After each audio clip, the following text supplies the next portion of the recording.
evening and welcome to PokéTok News, the investigative journalism show where we take a look at popular stories from the past week and build a Pokemon team out of them.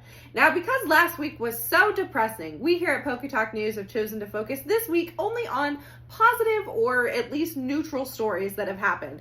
I know that may be irresponsible journalism as there are many bad things that happened this week, but I will crash out live on air if I have to keep talking about them. So let's get to tonight's stories. Starting off on Monday in the UK, 2 European brown bears escaped a wildlife park enclosure and beelined immediately to the food storage where they ate 7 days worth of honey before promptly passing out. While others may liken this to a Winnie the Pooh type move, we here at PokéTok News know that this is Snorlax behavior if we ever saw it. Going right across the English Channel for our next story, in France, smoking was banned at beaches, parks, and near schools in a move by the French government to continue to combat the 30% smoking rate in the country.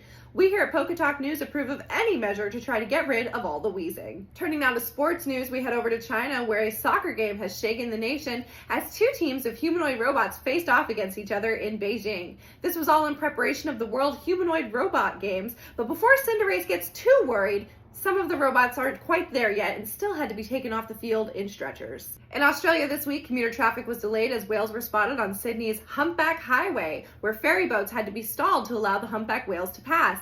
It's good to know this week that if you were late to work, you could always tell your boss, "It's not my fault, it's whale lords." Tuesday night saw the conclusion of the New York City mayoral primary race for the Democrats, where Zohran Mamdani won unexpectedly, though well-deservedly.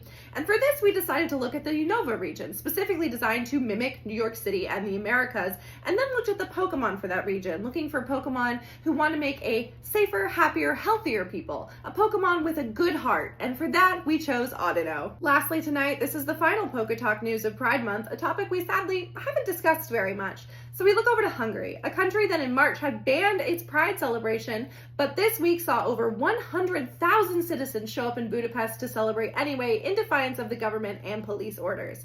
For this we have Ho-Oh, not only a Pokemon that creates rainbows, but shows up for those in the most pure of heart. Happy Pride. Well, that's it for this week's stories. Would you play with this team? Thank you so much for tuning into PokéTok News. My name is Maddie, and I'll see you next week.